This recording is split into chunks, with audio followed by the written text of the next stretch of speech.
A lawsuit can be dismissed in one of two ways. It can be dismissed with prejudice or without prejudice. Now, what this means is that if the case is dismissed with prejudice, that means the claim cannot be brought again at a later date. And on the other hand, if it's dismissed without prejudice, the claim can be brought again.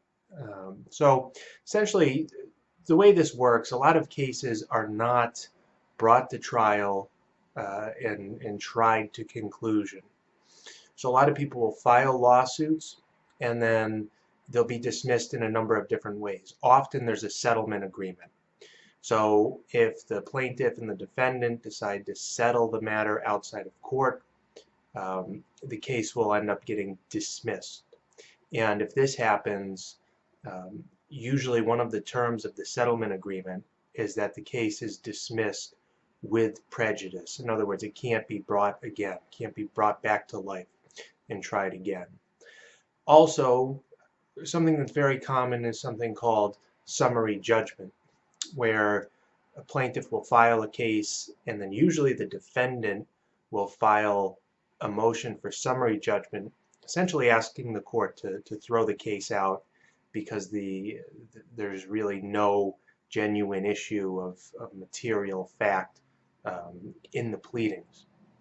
So the judge could throw it out and the case could be dismissed essentially with prejudice to the plaintiff.